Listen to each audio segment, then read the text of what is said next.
ಈ episode start ಆಗೋದೇ ಜಗದೀಶ್ ಅವರು ಮತ್ತು ಹಂಸ ಅವರ ಜಗಳದಿಂದ. ಜಗದೀಶ್ ಅವರು ಸ್ವರ್ಗದಲ್ಲಿದ್ದರು, ಅದೇ ಆ ಜಾಗನೇ ನರಕ ಮಾಡಿಬಿಟ್ಟಿದ್ರು, ಅದು ಬೇರೆ ಪ್ರಶ್ನೆ. ಇವಾಗ ಅವ್ರನ್ನ ತೆಗ್ದು ಆಯ್ತಪ್ಪ ಸ್ವರ್ಗನ ಯಾಕೆ ನರಕ ಮಾಡ್ತೀಯ, ನರಕಕ್ಕೆ ಹೋಗಿ ಚೆನ್ನಾಗಿರು ಅಂತ ಹೇಳಿ ಅವ್ರನ್ನ ಎತ್ತಿ ನರಕಕ್ಕೆ ಹಾಕಿದ್ರು. ಆಮೇಲೆ ಜಗದೀಶ್ ಅವರು ಅದು ಇದು ಹಂಗೆ ಹಿಂಗೆ ಅಂತ ಹಂಸ ಅವ್ರ ಮೇಲೆಲ್ಲ ರೇಗಾಡಿದ್ರು, ಎಲ್ಲ ಮಾಡಿದ್ರು. ಓಕೆ, ಅದಾದಮೇಲೆ ನಾಮಿನೇಷನ್ ಅಂತ ಬಂತು. ಹಂಸ ಅವರು ಡೈರೆಕ್ಟ್ ನಾಮಿನೇಷನ್ ಮಾಡ್ಬೋದಿತ್ತು. ಹಂಸ ಅವ್ರು ಬಂದ್ಬಿಟ್ಟು ಸುರೇಶ್ ಅವ್ರನ್ನ ನಾಮಿನೇಟ್ ಮಾಡಿದ್ರು. ಆದರೆ ಜಗದೀಶ್ ಅವ್ರು ಏನು ಅಂದ್ಕೊಂಡ್ರು, ಅವ್ರನ್ನ ಎಕ್ಸ್ಪೆಕ್ಟ್ ಮಾಡ್ಕೊತಿದ್ರು, ನನ್ನೇ ಹಾಕೊಂಡು ರುಬ್ತಾರೆ, ನಾನೇ ಡೈರೆಕ್ಟ್ ನಾಮಿನೇಷನ್ ಅಂತ. ಜಗದೀಶ್ ಅವರು ಎಲ್ಲ ಡಿಸೈಡ್ ಆಗಿ ಕೂತ್ಕೊಂಡ್ಬಿಟ್ಟಿದ್ರು.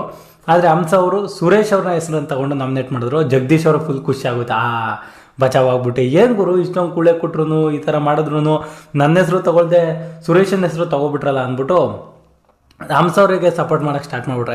ಏನಾರ ಮಾತಾಡಿದ್ರೆ ನನ್ನ ಹತ್ರ ಮಾತಾಡೋ. ಸುರೇಶ್ ಅವರು ಯಾಕೆ ಈ ಥರ ರೀಸನ್ ಕೊಟ್ರಿ, ನನ್ನ ಹತ್ರ ಮಾತಾಡಬಾರು. ಇವಾಗ ಏನು ಗುರು, ಹಿಂಗಿದ್ರೆ ಹಿಂಗೆ ಲಾಯರ್ ಅಂತ ಎಲ್ಲ ಕಡೆನೂ ಗೊತ್ತಾಗ್ಬೇಕಾ, ಎಲ್ಲರಿಗೂ ಗೊತ್ತಾಗ್ಬೇಕು. ಆಲ್ರೆಡಿ ಗೊತ್ತಾಗಿದೆ ಸರ್, ಇನ್ನೂ ಚೆನ್ನಾಗಿ ರಿಜಿಸ್ಟರ್ ಆಗಲಿ ಅಂತ, ಆಯಿತಾ. ಆಮೇಲೆ ಈ ತುಕಾಲಿ ಅವರ ಹೆಂಡತಿ ಅವರು ಏನು ಅವರು ಮಾತಾಡೋದೇ ಒಳ್ಳೆ ಹೊಡೆದಂಗಿರುತ್ತೆ ಹಾಕ್ಕೊಂಡು, ಆಯಿತಾ. ತುಕಾಲಿ ಅವ್ರ ಕಷ್ಟ ಇವಾಗ ನಮಗೆ ಗೊತ್ತಾಗ್ತದೆ. ತುಕಾಲಿ ಅವರ ವೈಫು ಕಾಮಿಡಿ ಮಾಡ್ತಾರೆ ಅಂತ ಕರೆಸಿದ್ದು, ಇಲ್ಲಿ ನೋಡ್ರು ಬರೀ ಕಿರ್ಚಾಡ್ತಾನೆ ಅವ್ರೆ, ಜಗಳನೇ ಮಾಡ್ತವ್ರೆ. ಕಾಮಿಡಿ ಏನು ಮಾಡೋದು, ಏನೋ ಮರ್ತೋಗ್ಬಿಟ್ಟವ್ರೆ ಏನೋಪ್ಪ.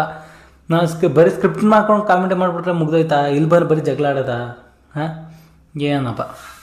ಆಮೇಲೆ ಈ ಶಿಶಿರ್ ಅವರು ಕಣಪ್ಪ, ಮಾತಿಗೆ ಮುಂಚೆ ಯಾರು ಮಾತಾಡ್ತಾಯಿದ್ರೆ, ಯಾರಾದ್ರು ಜಗಳ ಮಾಡ್ತಾಯಿದ್ರೆ ಮದುವೆಕೊಬಿಡ್ದು, ಸುಮ್ಮನಿರಿ ನಾನು ಮಾತಾಡ್ತೀನಿ, ಅದು ಹಂಗಲ್ಲ ಅಂತ ಈ ವಯ್ಯನೇ ಕಿರ್ಚಕ್ಕೆ ಸ್ಟಾರ್ಟ್ ಮಾಡ್ಬಿಡುತ್ತೆ, ಆಯಿತಾ. ಶಿಶಿರ್ ಇವಣ್ಣ ಕಿರ್ಚುತ್ತೆ ಅಪ್ಪ.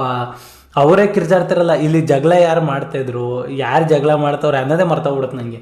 ಈ ವಣ್ಣ ಯಾಕೆ ಮಧ್ಯದಾಗ ಕಿರ್ಚಾಡ್ತೈತೆ, ಜಗಳ ಅವರಿಬ್ರು ತಾನೇ ಮಾಡ್ತಾಯಿದ್ದು ಅಂತ ನೆನೆಸ್ಕೋಬೇಕು ನಾವು, ಆಯಿತಾ. ಅಲ್ಲಿ ಜಗಳನೇ ಯಾರೋ ಮಾಡ್ತಾ ಇರ್ತಾರೆ, ಇವ್ರ ಮಧ್ಯಕ್ಕೆ ಹೋಗ್ಬಿಟ್ಟು ಇವ್ರು ಕಿರ್ಚಾಡ್ಬಿಡೋದು, ಆಯಿತಾ.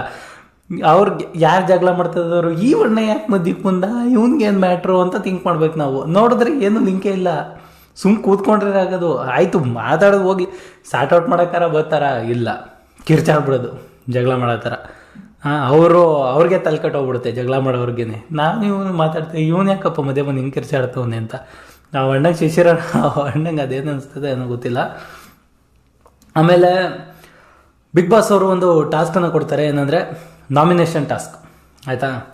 ನಿಂತ್ಕೊಬೇಕು, ಅವ್ರು ಇವ್ರ ಮೇಲೆ ಹೇಳ್ಬೇಕು, ವಾದ ಮಾಡಬೇಕು, ಅವರು ಇವ್ರ ಮೇಲೆ ವಾದ ಮಾಡಬೇಕು.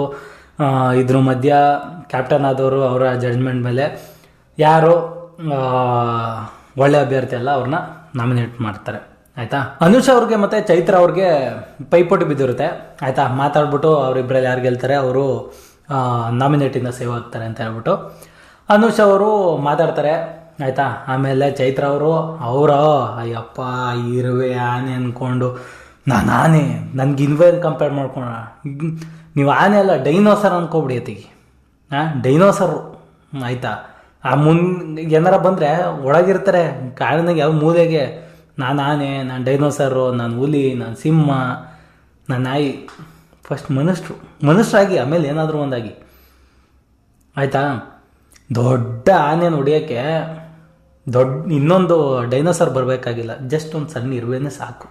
ಅದನ್ನು ಅರ್ಥ ಮಾಡ್ಕೋಬೇಕು ಮನುಷ್ಯ, ದೇವರೇ ಸೃಷ್ಟಿ ಮಾಡ್ಬಿಟ್ಟವನೇ, ಆಯಿತಾ. ದೊಡ್ಡ ಆನೆ ಅಂತ ಬೀಗಬೇಡ, ನಿನ್ನ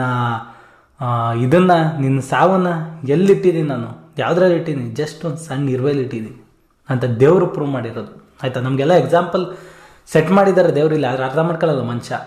ಅದನ್ನೇ ಕಂಪ್ಯಾರಿಸನ್ ಮಾಡ್ಕೊಂಬಿಟ್ಟು ಅವನೊಂದಿಗೆ ಮಾತಾಡ್ಕೊಂಡು ಅವನೊಂದಿಗೆ ಡಿಗ್ರೇಡ್ ಅವನೇ ಮಾಡ್ಕೊತದೆ, ಆಯಿತಾ.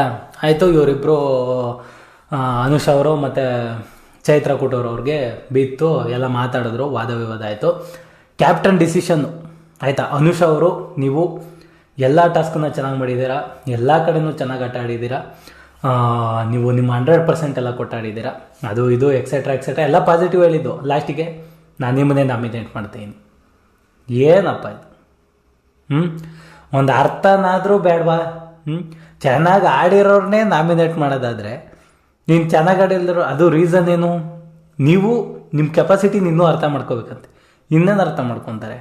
ಚೆನ್ನಾಗಿ ಆಡವ್ರೆ, ಚೆನ್ನಾಗೆಲ್ಲ ಮಾಡವ್ರೆ, ಇನ್ನೇನು ಅರ್ಥ ಮಾಡ್ಕೊತಾರೆ? ಅದು ಯಾವಾಗ ಕೊಡೋ ರೀಸನ್ ಅದು? ಅವಮ್ಮ ಚೈತ್ರ ಅವರು ಆಡಿದ್ದಾರೆ ಟಾಸ್ಕ್ ಎಲ್ಲ ಇಲ್ಲ ಅಂತಲ್ಲ, ಬಟ್ ಮ್ಯಾಕ್ಸಿಮಮ್ ಸುಮ್ಮನೆ ಕಿರ್ಚಾಡೋದು, ಇದು ಮಾಡೋದು, ರೂಲ್ಸ್ ಬ್ರೇಕ್ ಮಾಡೋದು ಎಲ್ಲ ಕೆಲಸ ಅವ್ರು ಮಾಡಿದ್ದಾರೆ. ಅವ್ರನ್ನ ಮಾಡೋದು ಬಿಟ್ಬಿಟ್ಟು ಅಲ್ಲ, ನ್ಯಾಯವಾಗಿ ನೋಡಿದ್ರೆ ಅವರಿಗೆ ಮಾಡಬೇಕು ಅರ್ಹತೆ, ಬಟ್ ಅನುಷಾ ಅವ್ರನ್ನ ಮಾಡ್ತಾರೆ. ಸೊ ನೆಕ್ಸ್ಟ್ ಬರೋದಾದರೆ ಯಾವುದೇ ಸೀಸನಲ್ಲಿ ಆಗಿದ್ರು ಈ ಥರ ಒಂದು ವಾರ ಈ ಥರ ಎಲ್ಲ ಆಯಿತು ಅಂದರೆ ಒಂದು ಲೆಕ್ಕಾಚಾರ ಬಂದ್ಬಿಡೋದು, ಇಂಥವ್ರು ಚೆನ್ನಾಗಿ ಆಡ್ತವ್ರೆ, ಇವರು ಮುಂದೆ ಹೋಗೋ ಸಾಧ್ಯತೆ ಇದೆ, ಆಯಿತಾ, ಫೈನಲ್ಸಿಗೆ ಬರೋ ಸಾಧ್ಯತೆ ಇದೆ, ವಿನ್ ಆಗ್ತಾರೆ. ಆ್ಯಂಡ್ ಜನ ಮ್ಯಾಕ್ಸಿಮಮ್ ಎಲ್ಲ ಒಂದು ಪ್ರಿಡಿಕ್ಷನ್ ಮಾಡಿರೋರು, ಆಯಿತಾ, ಇವ್ರು ಗೆಲ್ತಾರೆ ಅಂತ ಹೇಳ್ಬಿಟ್ಟು. ಆ್ಯಂಡ್ ಮ್ಯಾಕ್ಸಿಮಮ್ ಅವ್ರು ಗೆಲ್ಲಿಲ್ಲ ಅಂದರೂ ಅಟ್ಲೀಸ್ಟ್ ಫೈನಲ್ ಗಂಟ ಬಂದಿದ್ದಾರೆ, ಆಯಿತಾ. ಬಟ್ ಇದೊಂದೇ ಸೀಸನ್ ಅನಿಸುತ್ತೆ ಗುರು, ಇನ್ನೂ ಫೈನಲ್ಸಿಗೆ ಯಾರು ಬರ್ತಾರೆ ಅಂತಲೂ ಗೊತ್ತಾಗ್ತಿಲ್ಲ. ಯಾಕಂದರೆ ಮೇಯ್ನ್ ವಿಕೆಟು ಅಂತ ಜನಗಳು ಅಂದ್ಕೊಂಡಿದ್ದೆ ಫಸ್ಟ್ ವೀಕೆ ಆಚೆ ಹೋಗಿದೆ, ಆಯಿತಾ. ಆ ಯಮುನಾ ಮೇಡಮು ಆ್ಯಕ್ಚುಲಿ ಅವರು ಫಸ್ಟ್ ಬಂದು ಒಂದೆರಡು ದಿನ ಎಗರಾಡಿ ನೋಡಿದರೆ ಎಲ್ಲರೂ ನೀವಮ್ಮ ಅಷ್ಟೇ ಕ್ಯಾರಿ ಆಗ್ತಾರೆ, ಸೀಸನ್ ಫುಲ್ಲು ಒಂದು ರೇಂಜಿಗೆ ಹವಾ ಮಡಗ್ತಾರೆ, ಏನೋ ಒಂದು ಆಗುತ್ತೆ ಅವರಿದ್ರೆ ಅಂತ ಎಲ್ಲ ಅಂದ್ಕೊಂಡಿದ್ರು. ಬಟ್ ನೋಡಿದ್ರೆ ಫಸ್ಟ್ನೇ ವೀಕಲ್ಲೇ ಎತ್ತಂಗಡಿ. ಸೊ ಈ ಸೀಸನ್ ಯಾವುದು ಏನೇನಾಗುತ್ತೆ, ಯಾರು ಯಾವಾಗ ಹೊರಗೆ ಹೋಗ್ತಾರೆ, ಯಾರು ಯಾವಾಗ ಬರ್ತಾರೆ ಏನೂ ಗೊತ್ತಾಗಲ್ಲ.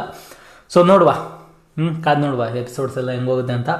ಸೊ ನಿಮಗೆ ಏನು ಅನಿಸ್ತು ಈ ಎಪಿಸೋಡ್ ಬಗ್ಗೆ ಕಮೆಂಟ್ ಮಾಡಿ ತಿಳಿಸಿ. ಹೋಪ್ ನಿಮ್ಮೆಲ್ಲರಿಗೂ ವಿಡಿಯೋ ಇಷ್ಟ ಆಗಿದೆ ಅಂತ ಅನ್ಕೊಂತೀನಿ. ವಿಡಿಯೋ ಇಷ್ಟ ಆಗಿರೋ ಚಾನಲ್ನ ಸಬ್ಸ್ಕ್ರೈಬ್ ಮಾಡ್ಕೊಳ್ಳಿ, ವಿಡಿಯೋಗೆ ಲೈಕ್ ಮಾಡಿಲ್ಲ ಡಿಸ್ಲೈಕ್ ಆದರೂ ಮಾಡಿ, ಏನಾದರೂ ಒಂದು ಮಾಡಿ ಹಾಗೆ ಹೋಗ್ಬಿಡಿ ಅಂತ ಹೇಳಕ್ಕೆ ಇಷ್ಟಪಡ್ತಾ ಥ್ಯಾಂಕ್ಸ್ ಫಾರ್ ವಾಚಿಂಗ್.